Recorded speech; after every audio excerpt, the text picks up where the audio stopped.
In this video, I'm going to show how you can take a date and convert it or format it into an ordinal date. So what's an ordinal date? It's pretty simple. This is an example of an ordinal date. While this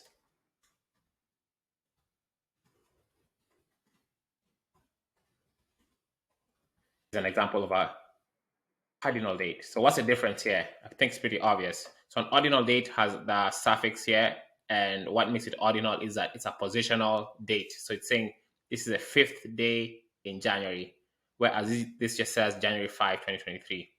Now for the cardinal date, which is this one I've highlighted, Java and Kotlin already have a way you can just format by default, and it will give you this date format. And that is done by just simply doing something like, I believe it's M, then D, and Y. That will give you this date. But there's no such formatting or default formatting for ordinal dates because of this suffix here. So today what I'm going to show is how we can implement this custom way of formatting the date. So let's get to it. All right, so let's go ahead and create a helper function that's going to be doing most of the processing of the conversion of the date to the ordinal date string. So here we want to have a function, and we'll just call it function date string, and we want this to return a string. And then what we want to do is we want to create a mapper, which is going to map the day of the month, or the numeric version of the day, which is like today's January 4th or 5th in UTC. So that's an integer. It's going to map it to a string, which is the numeric plus a suffix. So the 4 plus the th, that's going to be the string. Have that. Next, we're going to look through all the days of the month. So here I want to do day.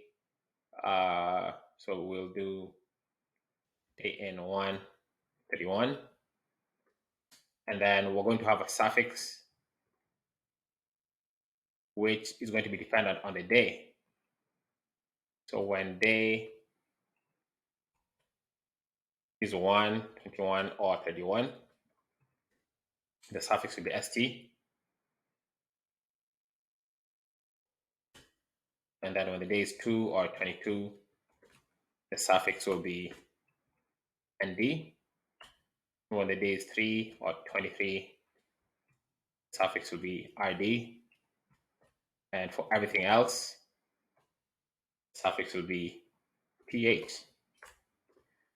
Okay, so now we have the suffix definitions, but then we still need to map these. So what we're going to do is, in the mapper, we're going to take the day and we're going to map it to suffix. All right, so now we have the day. So anytime the day, the numeric values show up, they're going to be mapped or transformed to the suffix value, which is, oh, actually, no, this is wrong because it's just mapping to the suffix itself, but we want to map to the actual string value, which is the day and the suffix. All right, so that's complete.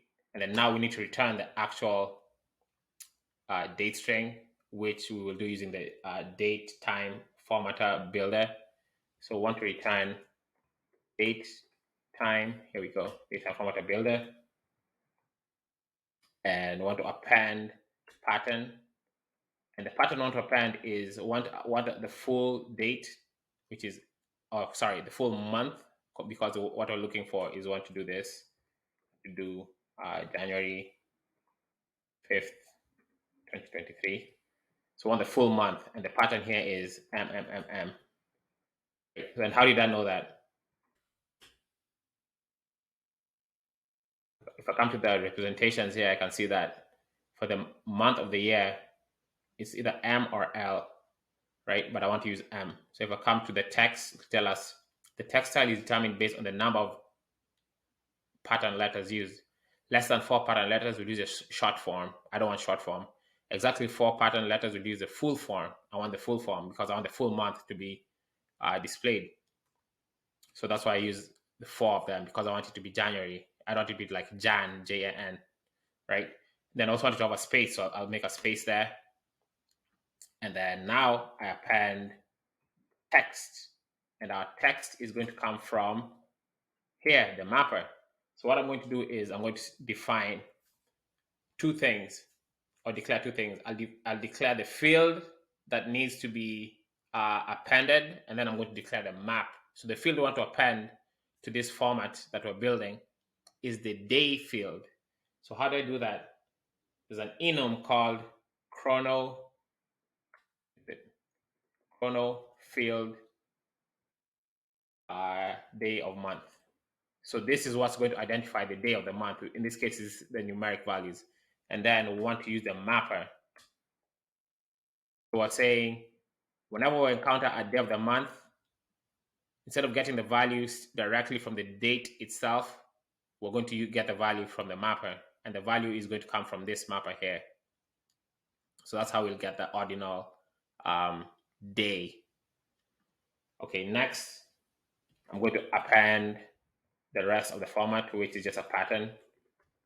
And it is, I want it to be comma, yeah. So this will be like 2023. If I wanted just 23, I'd do that, but I'll just do 2023. So here it does accept a map of int. So I have to change this, I guess, to long,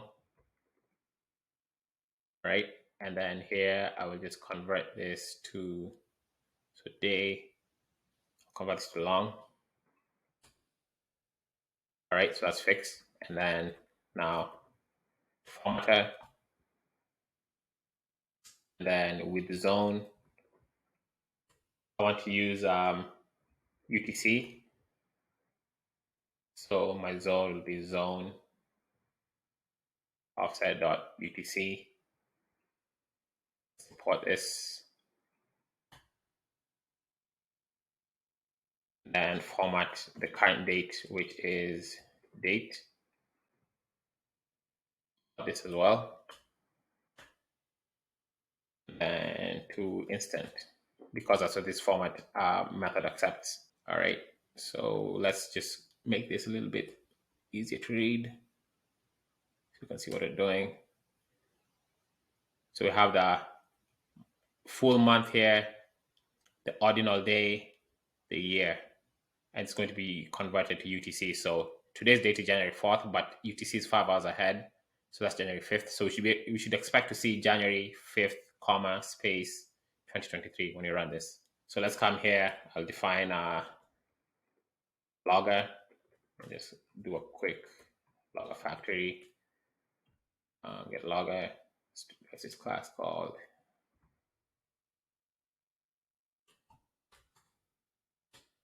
Right, and then I am going to print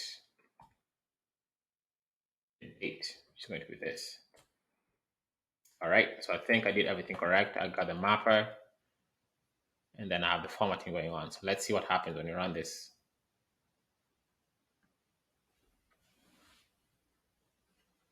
All right, and you see it here, it printed what we wanted. January 5th, comma, space, 2023. And just for comparison, if we wanted to print a cardinal date, let's say we want to print January 5, 2023, we'll get rid of this line. We don't need the mapper anymore. And you can have all this in one line. So you can come here and say add D, comma, IYYY, then get rid of this as well. And if we run this again,